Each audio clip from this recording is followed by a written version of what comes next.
नवरात्रीला नवरूपे तू लेऊनिया येती,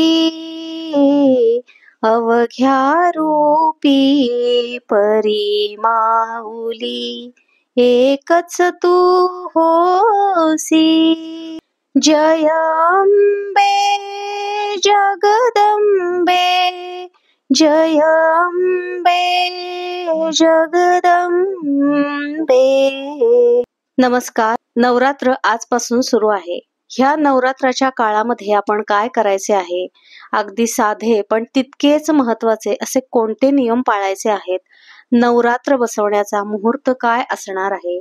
9 दिवस काय सेवा करायच्या, तसेच अखंड दिवा याबद्दल थोडक्यात पण उपयुक्त माहिती ह्या व्हिडिओमध्ये सांगण्याचा मी प्रयत्न केलेला आहे. तेव्हा व्हिडिओ शेवटपर्यंत पहा. नमस्कार. प्राची नवोदय चॅनलवर सर्वांचे स्वागत.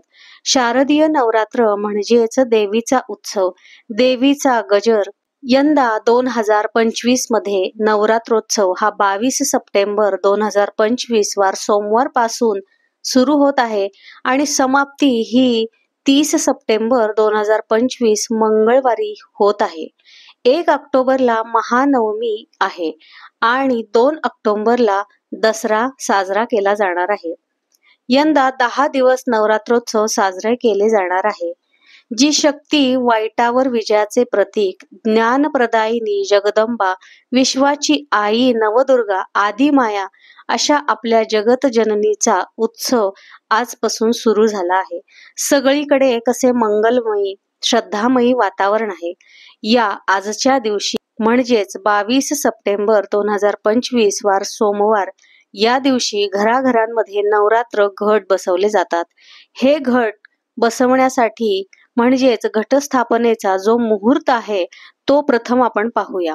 22 सप्टेंबर 2025 सोमवारी सकाळी 6:09 पासून ते सकाळी 8:06 पर्यंत हा घटस्थापनेसाठी शुभ मुहूर्त आहे.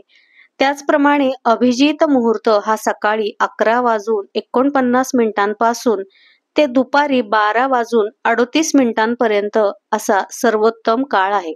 अगदीच मुहूर्त पाळणे जमले नाही किंवा काही कारणामुळे शक्य झाले नाही तर सर्वसाधारणपणे दुपारी 12 वाजेपर्यंत घटस्थापना करणे अपेक्षित आहे. आपल्या घरातील पद्धतीनुसार, प्रथेनुसार, रूढीनुसार घटस्थापना करावी. केवळ कोणीतरी सांगितले आहे म्हणून घरातील परंपरेच्या विरुद्ध न जाता थोरा मोठ्यांच्या सल्ल्याने घट बसवावेत. जे घट बसवणारी कुटुंबे आहेत ती तर दरवर्षीप्रमाणे अखंड दिवा लावतच असतात, पण ज्यांच्या घरी घट बसवत नसतील अशा घरांमध्ये देखील सर्वांनी नवरात्रीचे पूर्ण दिवस अखंड दिवा जरूर लावावा. दिवा म्हणजेच देवीचे स्वरूप समजून रोज घरातील देवांप्रमाणेच दिव्याची देखील हळद कुंकू फुले वाहून पूजा करावी आणि अखंड दिवा हा विझू नये किंवा तो सतत प्रज्वलित राहावा. त्यासाठी आपण त्या दिव्यामध्ये छोटासा भीमसेनी कापुराचा तुकडा जरूर टाकावा. या 9 दिवसांमध्ये आपल्या घरामध्ये शक्यतो वादविवाद, भांडणं होऊ नयेत असा प्रयत्न करावा. आपल्या घरातील जी स्त्री आहे, बहीण असेल, सून असेल, बायको असेल, या सर्वांचा सन्मान करावा. यांचा अपमान करू नये. या 9 दिवसांमध्ये मांसाहार करू नये. शुद्ध सात्विक अन्न घरामध्ये बनवावे. रोज देवीला देखील नैवेद्य दाखवावा. नवरात्रीत कुमारिका पूजन, सवाष्ण पूजनाला अत्यंत महत्व आहे. शक्य झाल्यास नवरात्राच्या प्रत्येक दिवशी एका किंवा त्यापेक्षा जास्त कुमारिकांचे पूजन करावे. त्यांना हळद कुंकू, फुले, भेटवस्तू द्याव्या. सवाष्ण स्त्रीची ओटी भरावी. खूप जणांचे 9 दिवस उपवास असतात. काही ठिकाणी फराळ करून तर काही ठिकाणी घरांमध्ये भाचके असे उपवास असतात. अन्नाच्या उपवासासोबतच आपल्यातील अवगुण, चिंता, मत्सर, राग, एकमेकांबद्दलचा द्वेष या सर्व गोष्टींचा उपवास कसा करता येईल, म्हणजेच ह्या सर्व गोष्टी आपण टाळून आपल्या हातून नवरात्रामध्येच नव्हे तर संपूर्ण आयुष्यामध्ये चांगले कर्म, चांगले विचार आचरणात आणण्याचा प्रयत्न करावा. 9 दिवसामध्ये वेगवेगळी व्रते, पूजा, हवन केले जातात. हवनाला अत्यंत महत्व असल्याने जमल्यास रोज श्री सूक्ताचे, देवीच्या मंत्रांचे, देवीच्या स्तोत्रांचे हवन नक्की करावे. त्यामुळे घरामध्ये नकारात्मक शक्तींचा नाश होतो आणि देवी भगवतीचा आपल्या डोक्यावर, आपल्या कुटुंबावरती, आपल्या मुलांवरती हात राहतो.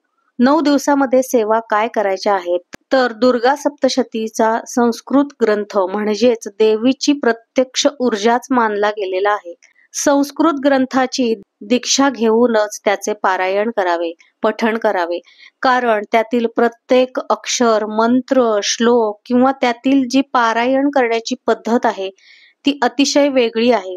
प्रत्येक शब्द हा स्पष्ट आणि तितकाच लयबद्ध म्हटला गेला पाहिजे. ऱ्हस्व, दीर्घ इत्यादी गोष्टींचे पालन करून मगच आपण ते वाचायचे असते, तरच त्याचे आपल्याला लाभ होतात. म्हणूनच संस्कृत सप्तशती ही शक्यतो दीक्षा घेऊन म्हणजेच गुरूंकडून किंवा असे ब्राह्मण की ज्यांनी स्वतः देखील त्यांच्या गुरूंकडून दीक्षा घेतलेली आहे आणि ते शिष्यांना देखील विधिवत दीक्षा देतात. त्यानंतर प्राकृत आणि इतर लेखकांद्वारे प्रकाशित देखील साध्या सोप्या मराठी भाषेत देखील सप्तशती ग्रंथ आहेत. ते उपलब्ध असतील तर त्याचे पारायण करणे, पठण करणे. श्रीसूक्त, देवी सूक्त, ललिता सहस्रनाम, रेणुका स्तोत्र, मंगल चंडिका स्तोत्र, नवदुर्गा स्तोत्र तसेच देवींचे विविध मंत्र शक्य तितके पारायण करावेत. त्याचप्रमाणे कुंकुमार्चन देखील जरूर करावे. आपली सेवा ही देवी चरणी अर्पण करावी.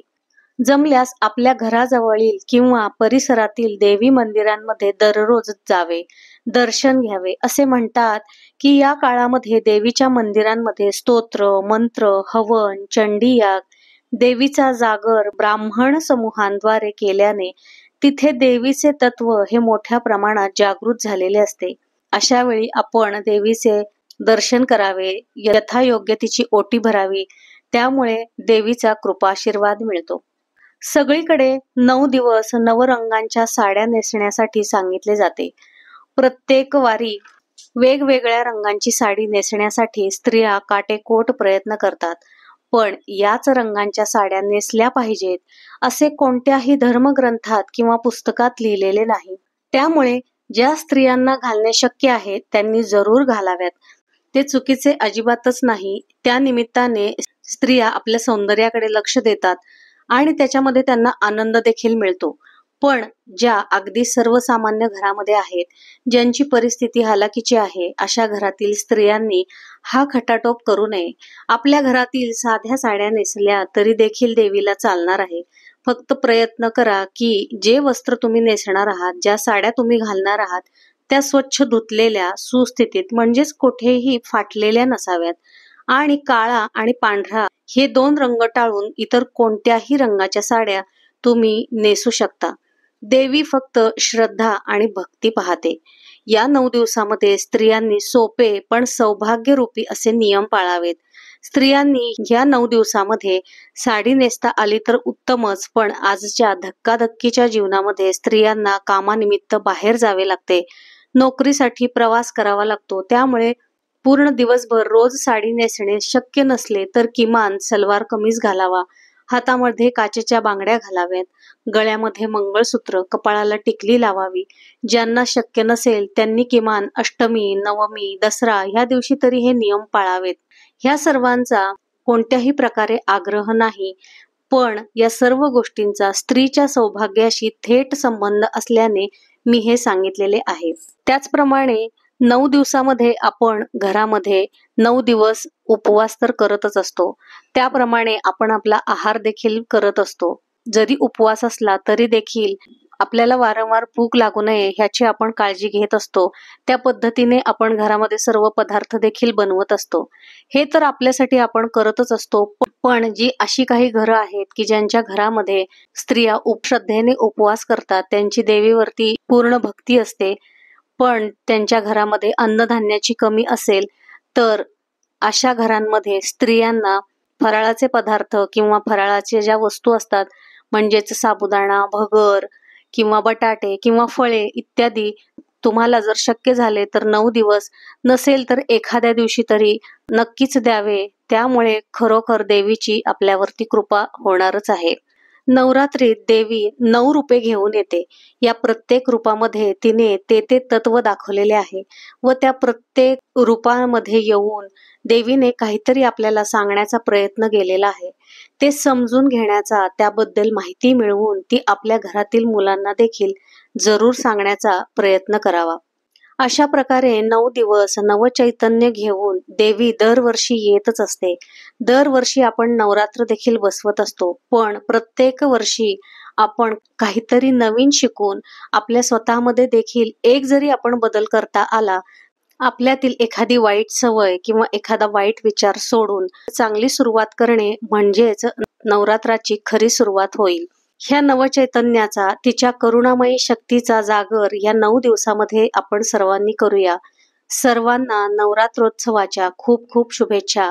माहिती व्हिडिओ आवडल्यास व्हिडिओला लाईक करा, शेअर करा आणि अजूनही चॅनलला सबस्क्राईब केलं नसेल तर नक्की सबस्क्राईब करा. भेटूया पुढील भागामध्ये नवीन माहितीसह. तोपर्यंत सर्वांना श्री स्वामी समर्थ.